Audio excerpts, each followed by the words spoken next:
Bluetooth connected.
Ndinokuchingamidzai pano pachirongwa papaivapo kare Audiobooks patiri kupfuurira mberi nebhuku redu Rurimi Inyoka chitsauko 15.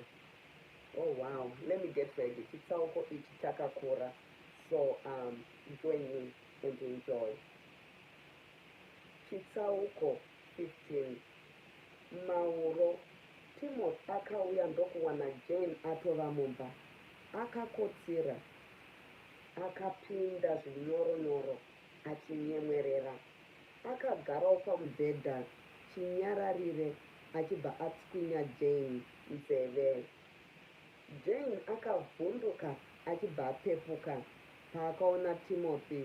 Mwoyo wake wakachena, akabatwa nokufara kwaakanga asati amboita kubvira panguva yaakarambwa naSimon. Timothy akanga amutengera masiwiti omubhokisi aikosha mari zhinji kwazvo. Jane akazarura rimwe ramabhokisi aya. Akanga asati amboona masiwiti akadaro. Timothy akabvisa imwe mubhokisi ndokubvisa kapepa kakanga kakaiputira achibva aisa mukanwa maJane. Hana yaJane yakanga ichirova nomufaro. Timothy akati, "Chindipawo iyoyo iri mukanwa mako," achibva aisa muromo wake pane waJane.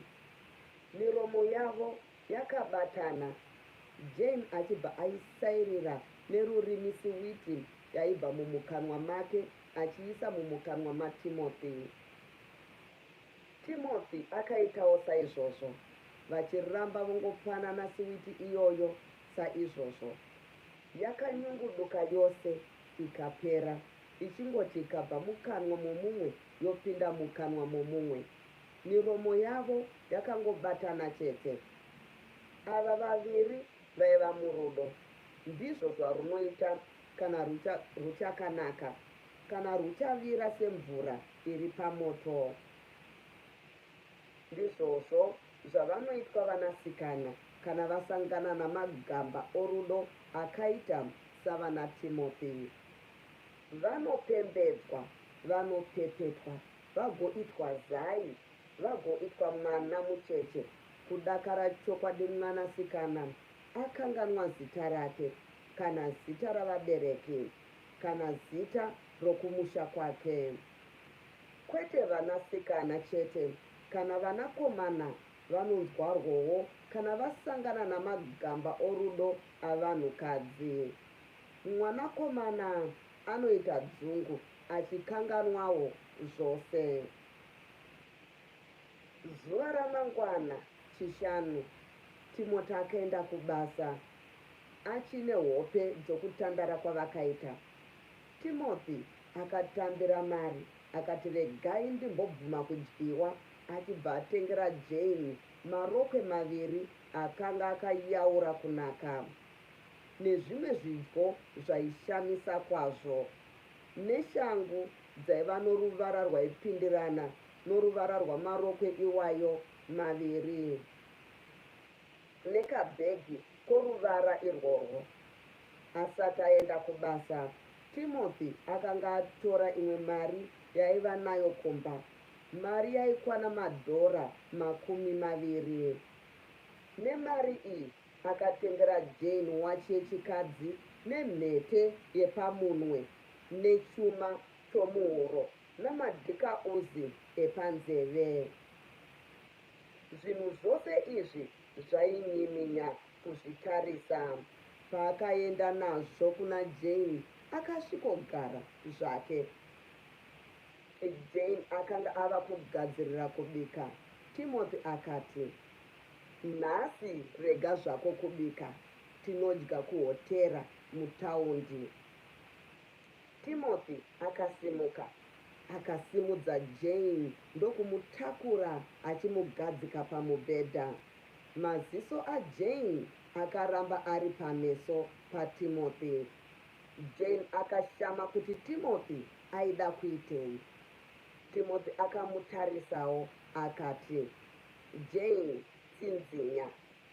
Ramba wakatsinzinya chete, kudakara ndakutaurira kuti uzarure maziso ako, usvinure, ugotarisa zvandinoda kukuratidza. Ndapota zvangu, usasvinure ndisati ndakutaurira kuti chisvinura. Watsinzinya? Jane akati, hongu. Timothy akatora marokwe iwayo 2, shangu, bhegi, wachi, mhete, chuma namadhikauzi ndokuzviisa zvose pamubhedha pamberi paJane. Akati, chisvinura zvako tarise. Jane akasvinura akarohwa nehana. Zvinhu izvi inga zvakanaka chaizvo. Handisati ndamboona zvinhu zvakanaka kudai. Ndezvaani? Timothy, nezwi nyoro-nyoro, izwi rorudo, izwi rakanga rizere norufaro, akati, ndezvako Jane darling, ndezvako iwe. Jane akashaya chokutaura, akamboramba anyerere, akangotarisa chete zvinhu izvozvo. Mumwoyo make makapinda pfungwa zhinji. Chingava chokwadi here ichi? Ndakamuzenge ndichidanana naSimon, asi hapana kana zuva rimwe chete rakandiitira zvinhu zvakadai. Mumaziso ake makanga mazara nemisodzi. Timothy akazviona akati, tirega kuda kusanganisa rufaro rwezuva ranhasi nokuchema. Chigadzirira chete iwe, tifambe zvedu, ndikuratidzawo nzvimbo dzomuno mudhorobha. Jane akati, ichokwadi here ichi Timothy? Zvinhu ndezvangu izvi. Ko, ndingagokunyepera here Jane? Chipfeka tichienda. Jane haana kuzotaura zvekare. Timothy akamuratidza rokwe raanga achida kuti apfeke, rimwe ramarokwe matsva. Jane akapfeka rokwe iroro neshangu itsva nechuma namadhikauzi newachi. Akatora mhete yakanga atenga achibva aiisa mumunwe waJane wakasiyanwa. Akati, Jane, mhete iyi ndicho chiratidzo chokuti ndinokuda uye ndinokuroora. Timothy akatora mafuta ainhuhwirira zvakanaka kwazvo ndokuapfapfaidzira muhapwa majane. Iye Jane upenyu hwake hwose kusvikira nguva iyoyo akanga asati amboona mafuta aiva nohwema hwakanaka kudaro. Panguva iyi Jane akanga ofunga kuti airota, uye kuti zvose zvaakanga aitirwa naTimothy zvakanga zvisiri zvechokwadi. Timothy akazora Jane mamwezve mafuta ainhuhwirira zvakanaka kwazvo kumeso. Ndokubva amuzora poda yakanaka kwazvo pamusoro pamafuta iwayo. Akatora kamucheka kakanga kakapavirira ndokutanga kupukuta kumeso kwaJane. Akasuduruka kuti anyatsoona Jane zvakanaka, ndokuswederazve pedyo achigadziridza nzvimbo dzakanga dzisati dzanyatsorurama.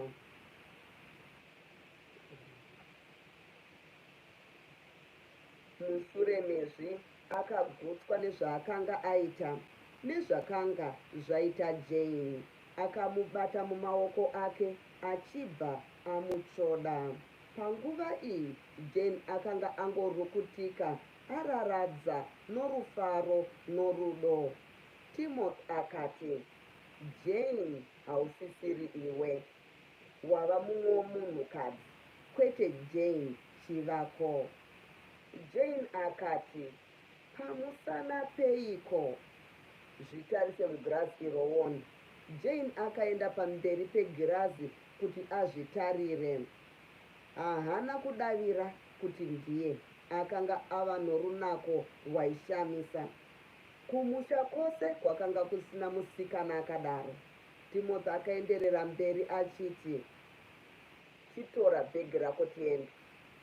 Jane akatora bhegi rake, vose vakabuda mumba vachibva vakiya musuwo. Vakapinda mumotokari vakaenda kudhorobha.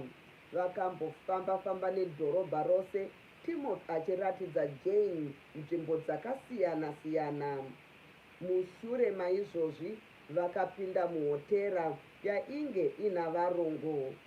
Jane akanga asati aziva kuti kwaiva nedzimwe nzvimbo dzakadaro dzokudyira idzo dzaibvumira vatema navachena pamwe chete. Nzvimbo shoma dzaaiziva ndedziya dzaidyiwa sadza nomupungwa nenyama dzamakura. Runako rwehotera yavakapinda mudhorobha rwakamushamisa, asi akanyanya kutyiswa nokunyarara kwaivamo. Apo Timothy aitaura naye, iye aibva ataura nekazevezeve kaiva pasi-pasi, zvekuti Timothy akazoseka akati, kwete kane Jane, taura zvako nezwi rako chairo, chero usingadaidziri chete uchiita meremere.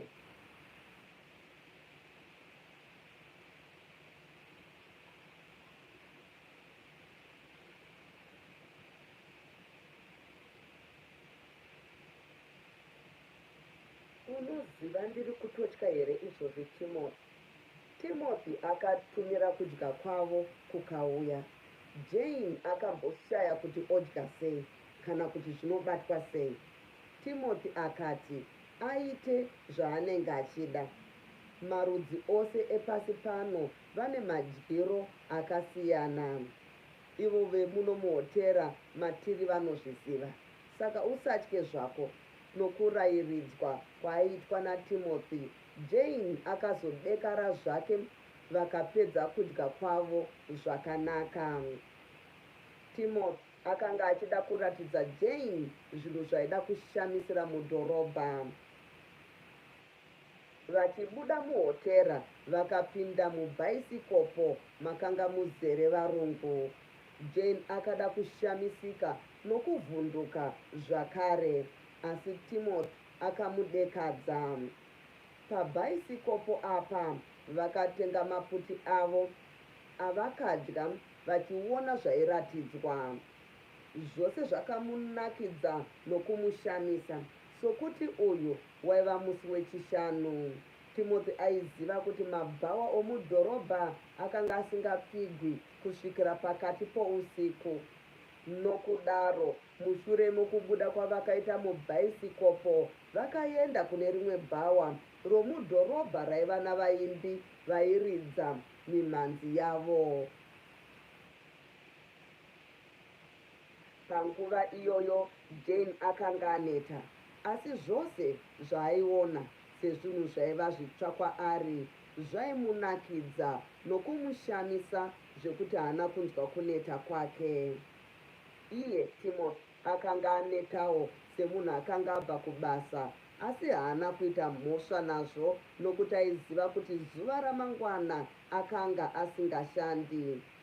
Aida kuti vagozofuma vakarara zvavo, vakazorora kudakara zuva rakwira. Asi chikuru chaaida ndechekuti ape Jane rufaro rwese rwaakanga asati amboona muupenyu hwake hwose. Vaimbi vaiva mubhawa iri vairidza mimhanzi nokuimba nziyo dzaifadza kwazvo. Makanga muzere navanhu vainwa hwahwa vachitamba nomufaro zvainakidza, zvokuti kufara kwavo kwakapindawo muhana maJane. Asati aona izvi, Jane aifunga kuti basa ravanhu vanopinda nokunwa hwahwa mubhawa nderekurwa nokupopotedzana, nokubayana namapanga vachiurayana sekunzwa kwaaimboita. Asi umu akawana zvisizvo. Zuva iri hakuna mheremhere yakaitika. Jane akashamiswa nouwandu hwamabhodhoro ehwahwa aitengwa nevanhu. Vamwe vanhukadzi vaivamo pamusana pezviito zvavo akavacherechedza kuti vaivapambi, uye kuti varume vavaiva navo vakanga vasiri varume vavo. Zvakashamisa Jane kuti varume ava vaiparadza mari yakadaro kupambi.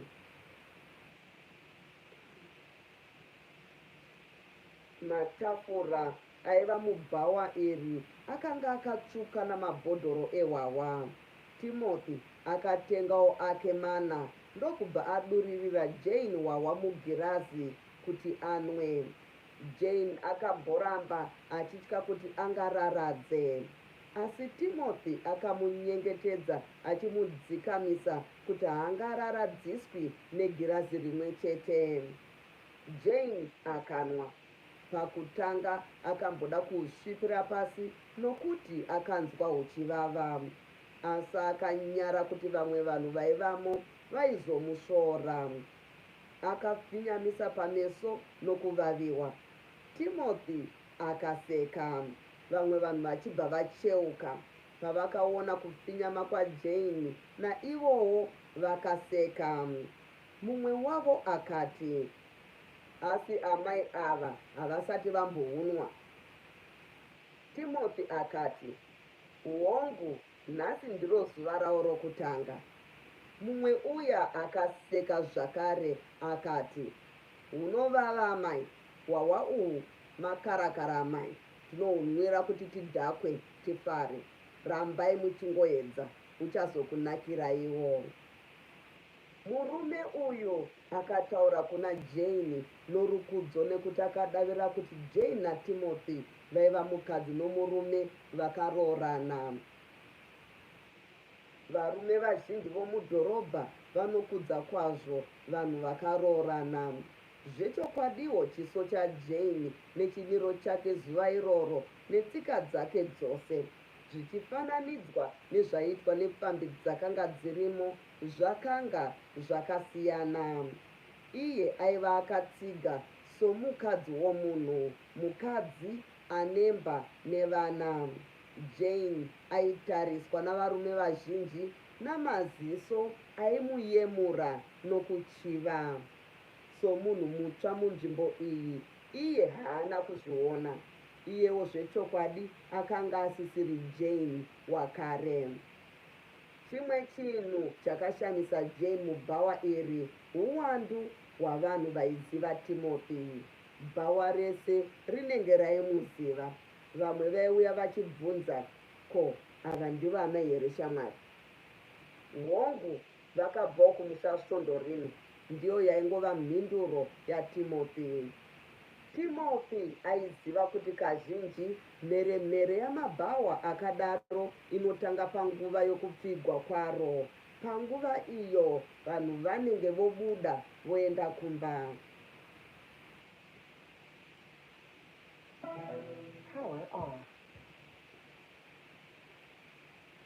Vorwira pambi dzavanenge vatengera doro vose. Akanga asingadi kuti Jane aone mheremhere yakadaro. Nokudaro bhawa richiri kure nokupfigwa, Timothy akaonekana navanhu vaaiziva ndokubuda vose naJane. Vakapinda mumotokari mavo vachibva vaenda kumba. Munzira vakafamba vachitaura. Jane akati, ii, waita zvako Timothy, nhasi ndaona zvizhinji. Timothy akati, hausati waona zvose Jane, uchazviona zvako. Mangwana handiendi kubasa, tichafuma takarara zvedu ndozokuendesa kubhazi masikati. Tobias anoshanda zuva rose romugovera, saka hapana chinombotyisa kuti ndikuperekedze kubhazi.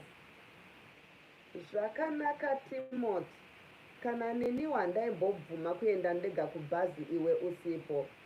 Handisisina mhosva nezvingafungwe naTobias kana dai akationa tiri tose Timothy. Ini ndini ndinosarudza mukomana wandinoda. Handingagari upenyu hwangu hwese ndisina kuroorwa. Ko Simon hausisina mhosva naye? Kana wotaura nezvaSimon wava kundigumburisa Timothy. Rega kumbofa wakataura naizvozvo. Hongu ndaimuda, asi zvakapera. Handisisina chigumbu naye, handisisina shura. Ndava kutonzwa urombo kuti ndakasiya ndamutuka zvakaipa. Dai zvaibvira, ndaifanira kumukumbira ruregerero. Ndinotenda chaizvo nokuita kwako iwe Timothy. Ndiwe wandiita kuti ndikure mukati mesvondo rimwe chete. Vakasvika kumba vachibva vangosvikorara nokuti nguva dzakanga dzapera. Vakakotsira kusvikira zuva rabuda. Pavakapepuka kubva muhope vakanga vachikurukura. Jane akati, Timothy, ndiri kuenda nhasika ini. Hongu Jane, ndichasurikirwa chaizvo kana waenda. Kana neni handizivi kuti ndichaita sei Timothy. Handizivi kuti ndichanogara sei kumusha kwandinenge ndisingakuoni. Asi uri kuuya ka Timothy? Hongu, pakupera kwemwedzi uno kana ndapiwa rivi. Excuse me. Vimbai madziva. Ndaswera, waswerawo. I love you too. Just excuse me a little bit. Ndikuya nchipedzisa. Rakareba chapa.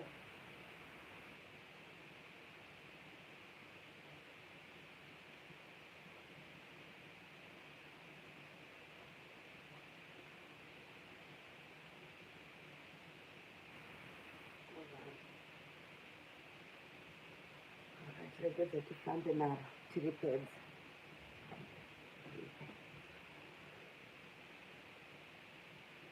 Ndichakufunga siku nesikati. Timothy, kudakara wauya. Handiti unobva wangouya kuzoroora. Ndizvo zvandakataura wani. Handirege Jane.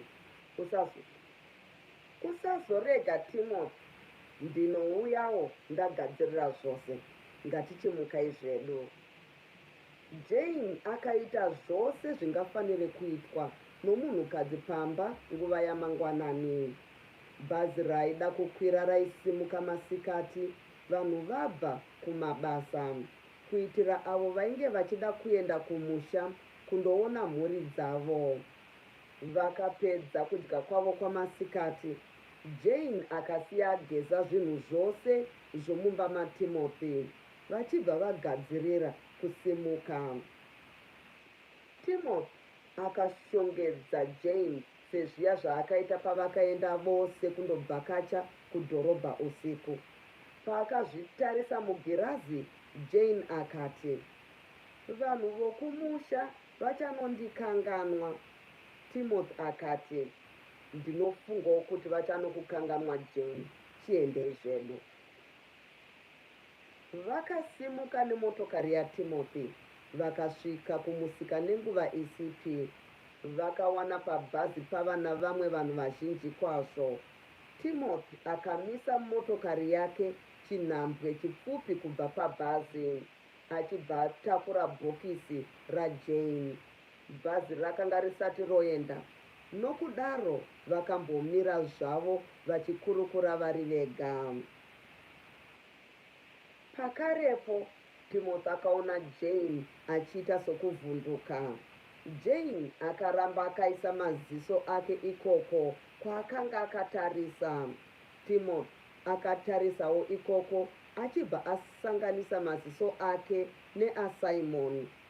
Vakatarisana naSimon, asi Timothy akatadza kunyatsoona zvaiva mupfungwa maSimon.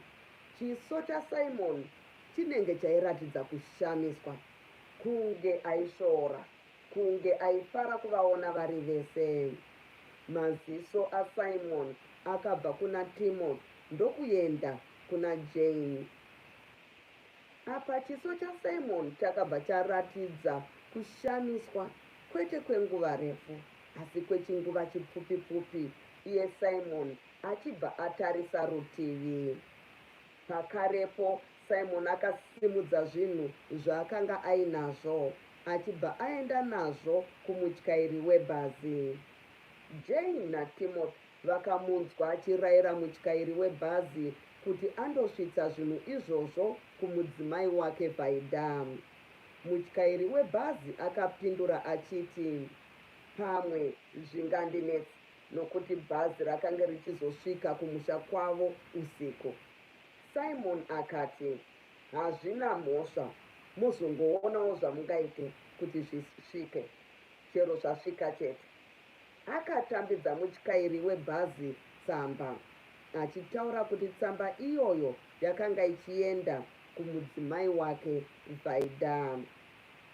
Pavakanga vamire naJane, Timothy akati, shamwari yedu iri kutumira zvinhu kumudzimai.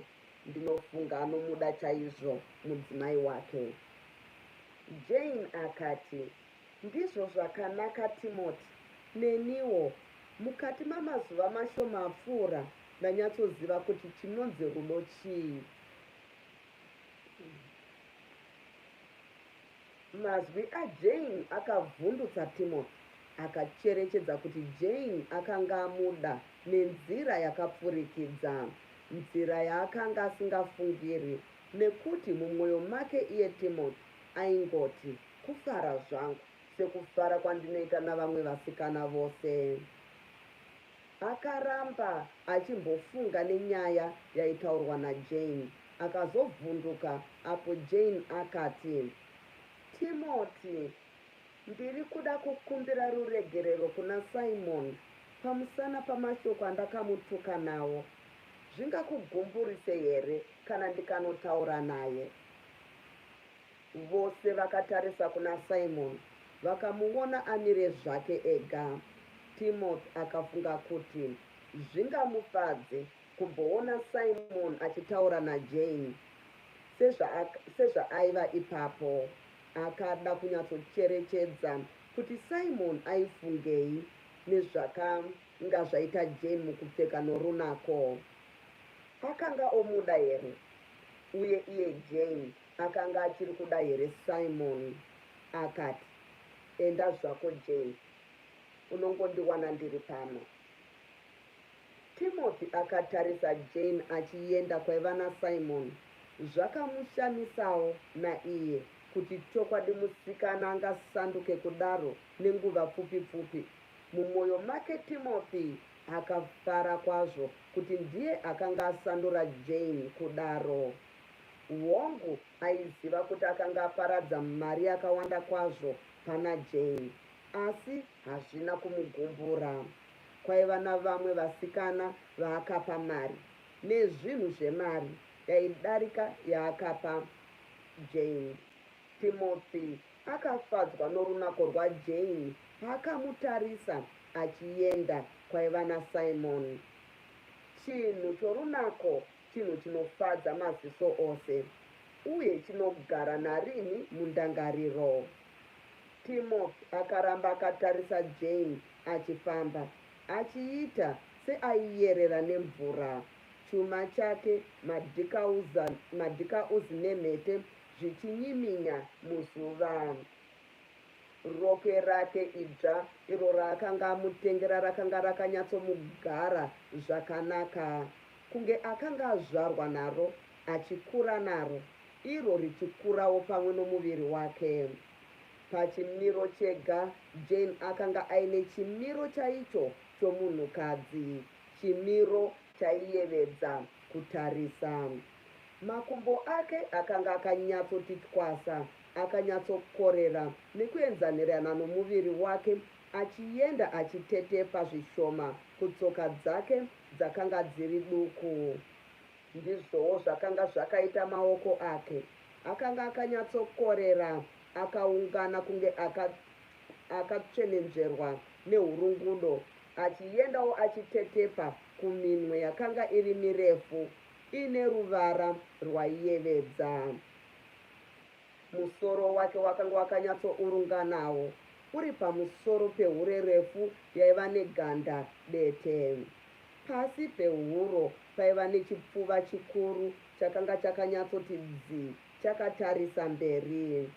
Muviri wake waienda uchitetepa kubvira pachipfuva kusvikira muchiuno, wozopamhama zvekare kubvira muchiuno wozoendazve kumakumbo, uchitetepa zvakanga zvakanyatsofanira. Iwoyu ndiwo muviri waitadzikwa kuchengetwa zvakanaka naJane ari kumusha kwainzi ichapa namai Dzifende namai Mashumba. Yaiva mhosva yake iye Jane, kwete kuti pane chaakanga anyimwa naMwari. Runako rwose akanga ainarwo, chete iye ega ndiye aitadza kuzvichengeta nekuzvigeza. Nhasi akanga achenjedzwa naTimothy, gamba ravasikana veHarare. Jane akasvika pakanga paina Simon. Simon akanga akatarisa divi. Jane akati, "Simon." Simon akacheuka. Jane akaenderera mberi achiti, "Simon, ndine urombo nezvandakakutaura kwauri musi wesvondo usiku kutafara. Ndine urombo chaizvo Simon, ndisunungurewo. Dzaingova hasha chete. Handikusvori Simon, handikuvengi. Taidanana asi zvakapera. Ngazvipere murufaro nokunzwanana nokusunungurana. Tiri shamwari kwete mhandu." Simon haana chaakamboratidza pauso hwake, akangoti, "Zvakanaka Jane." Achibva abva ipapo achienda kundotaura navamwe vanhu. Jane akadzokera kwaiva naTimothy. Timothy akati, "Shamwari yedu haisati yakusunungura Jane. Wakamudzimba ronda rinomurwadza chaizvo." Jane akati, "Ndine urombo chaizvo nazvo Timothy. Handizivi kuti ndingaitei kuti azvikanganwe andisunungure." "Hapana zvaungaite iye zvino Jane. Achazvikanganwa zvake nokupera kwenguva. Nguva ndiye inorapa zvigumbu zvese." Dai Mwari akavabatsira nemwana Timothy. Ndizvo zvakataurwawo naTobias. Tobias chaiye akataura kudaro, "Hongu, neniwo ndinovakumbirira chikomborero ichocho." Zvaita sei kuti uzoita pfungwa idzodzo nhasi Jane?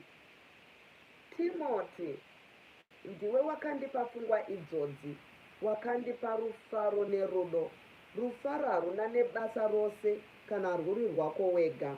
Unofanira kurwugoverana nevamwe. Ini ndava kufara, ndava kuda kuti vamwe vafarewo. Zvingandinakidza sei kana Vaida akaita mwana ini ndichiitawo mwana. Mashoko aya akakanganisa pfungwa dzaTimothy. Haana kumboziva kuti chii chakanga chapinda muhana yaJane. Bhazi rakaridza bhera rokuzivisa kuti nguva yokusimuka yakanga yasvika. Vose vakapota seri kwebhazi, Timothy achibva aisa madhora matanhatu mumaoko aJane. Bhazi rakanga rotinhira zvokuda kusimuka. Vose vakamhanyira kumusuwo webhazi, Jane achibva akwira. Bhazi rakasimuka, iye Timothy achibva aramba amire. Vakaramba vachisimudzirana ruoko nokuonekana naJane kusvika bhazi rakapota panzvimbo yarakanga risisaonekwi. Jane akatsikitsira pasi pebhazi kuti vanhu varege kuona misodzi yake yakanga yava kubuda. Mushure mokusimuka kwakaita bhazi, Simon akamborambawo amirepo. Pfungwa dzake dzakanga dzava chavhiriri-vhiriri. Svondo iroro rakare akanga atambira tsamba yakabva kumudzimai wake Vaida. Tsamba iye yakanyorwa naVaida achikumbira kuti Simon ambouya kumusha kana kwezuva rimwe chete zvaro, achida kuti vagokurukurana nezvamakuhwa akanga ari kumusha. Mutsamba yaakatumira nebhazi, Simon akanga apindura achiti haikwanisa kuuya kumusha nokuti pane zvaakanga achida kumbotanga aronga makare mudhorobha zveupenyu hwavo vari vaviri. Nokudaro akatumira Vaida zvokudya nemari yaikwana madhora 10. Paakanga amire kudaro, Simon akakungura kuti dai anga angoenda zvake kumusha kundoona mudzimai wake kwezuva iroro zvaro, achizodzoka zuva ramangwana. Asi pakanga pasisina rubatsiro nekuti bhazi rakanga ratoenda.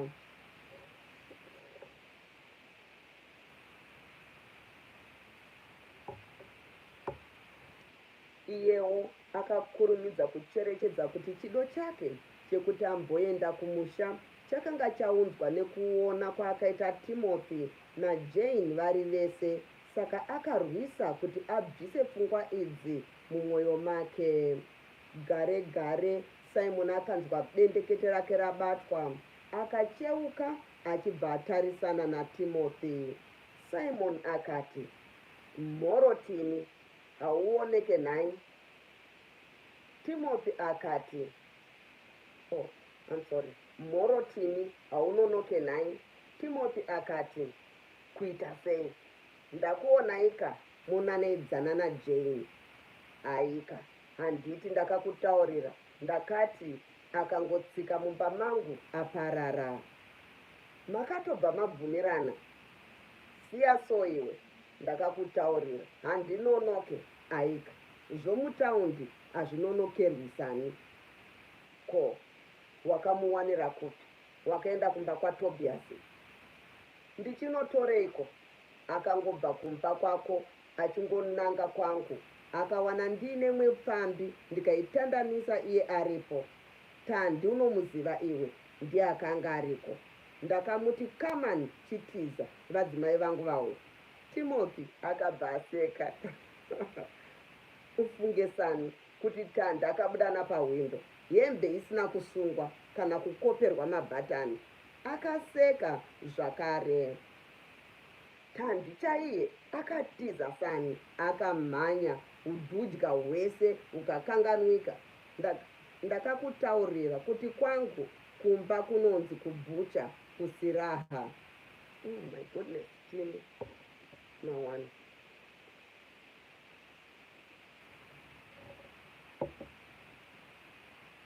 Unoziva Tini, imwe nguva handizivi kuti ndingakuti shamwari yangu here kana kuti mhandu yangu. Aika, sei zvekare shamwari Simon? Ndakakuigira mukadzi kumba kwako ukaramba. Zvino ndaita sei shamwari? Ndakamusiya ariko, iwo ukamutandanisa achibva mhanyira kwandiri. Zvino ndairega sei? Simon akabva atondera zviya zvakanga zvataurwa naJane kuti afara. Mwoyo wake wakabhonyongoka. Timothy akaenderera mberi. Tarisa uone shamwari. Iwe hausinei nemwana uya. Wakamuramba. Zvino unogumburwa nei?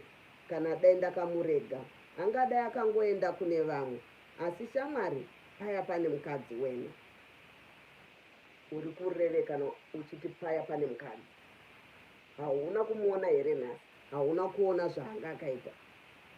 Ndiwe wamutengera zvose zviya zvanga akapfeka. Ndakambobvuma kudyiwa sani.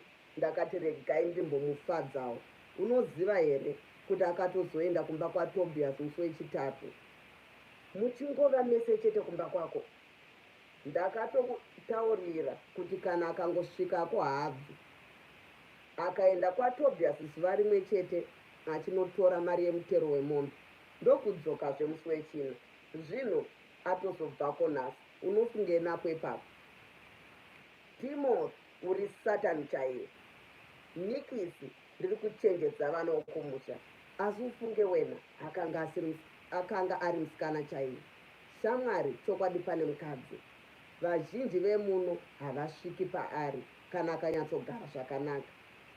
Chimurora iwe Timothy. Tarisa uone, watonyangadza usikana hwake. Nikisi, kana dai ndanga ndisina kumunyangadza ini, anga achizongonyangadzwa nomumwe. Kumuroora, unofunga kuti ndingaroore zvaunenge wapfira pasi iwe. Ndini ndinofamba ndichinonga marara asiwa nevamwe. Ko, akaita pamuviri unoita sei? Hamheno zvake, ndezvake izvo. Ndini ndakamudaidza kumba kwangu, akauya ega. Kana akaita pamuviri, ndizvo zvaakanga achitsvaga. Right, shamwari, ndamhanya ini. Timothy akapinda mumotokari yake achibva aenda. Simon akasara aripo achidzungudza musoro. Nechemumwoyo akati, pasi pano pane zvishamiso. Timothy akataura zvake kudaro kuna Simon. Asi paakasvika kumba kwake, akanzwa mwoyo wake kurwadza, kunge wakanga warasikirwa nechimwe chinhu. Akanga ungoti ichibate-bate pasi. Akashaya chaida, asi bundu rapamwoyo pake rakaramba riripo. Chokwadi chaiva chokuti kugara kwaakanga aita naJane kwakasiya mwoyo wake usisina chimwe chinhu chikuru pakuzoparadzana kwavakaita. Izvi haana kuzvicherechedza panguva iyona. Akati regai ndizvivaradze ndokuenda kune vamwe kubhawa. Asi kana kubhawa ikoko haana kundofara. Shamwari dzake dzokubhawa dzakaedza kumufadza, asi mwoyo wake wakaramba kusununguka. Akanwa hwahwa huzhinji kwazvo achida kuti adhakwe agofara, asi haana kudhakwa. Timothy akadzokera zvakare kumba kwake, asi paakapinda akaona imba yake seyakanga isisina upenyu, kunge yakanga yangove gwenga. Apa Timothy akabva acherechedza kuti akanga achifunga Jane. Izvi zvakamushatirisa. Upenyu hwake hwose haana kumbobvumira mwoyo wake kuti urwadzire musikana. Timothy akataura ega, handingasororwa rini musikana ini. Akadzokerazve kubhawa achibva asangana naTandi. Hiya, kanjani Tandi? Vadzimai vaenda nhasi shamwari, kumba kwaboka uku, unoda hwawa. Maningi darling, Timothy akadaidzira hwawa. Akanga ofara zvino, akanga ave zvaaive chaizvo. Ndatenda nekuteerera kwenyu. Timothy mabasa guys. Timothy mabasa. Power on. Bluetooth on. So Bluetooth connected. I'm going to request. Player kama digital line.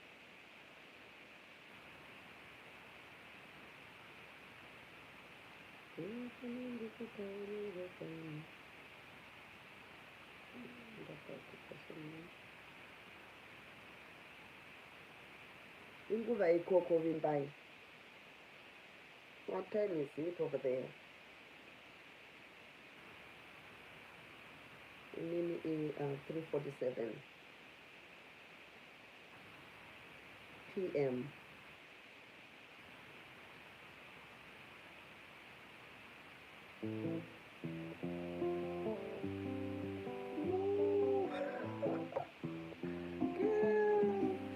My goodness. Yange yakareba.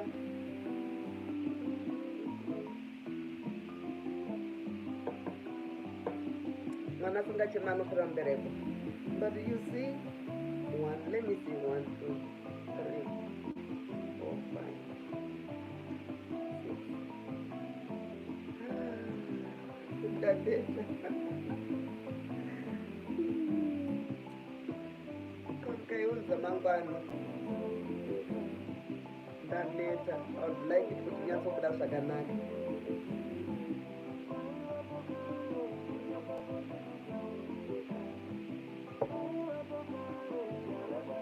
Are you okay?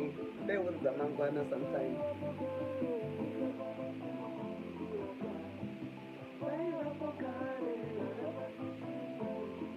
Urikupi vipai.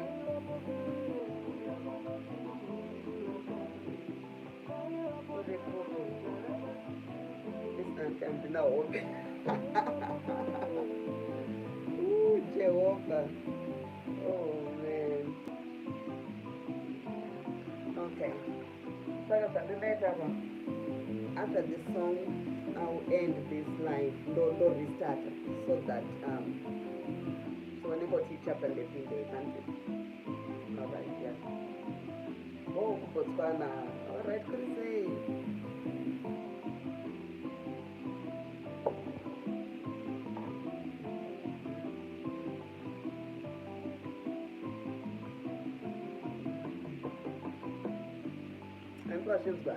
So Mikapera will end this live and I'll restart. Kutoka ndikwanisa kuarrange pa playlist yangu.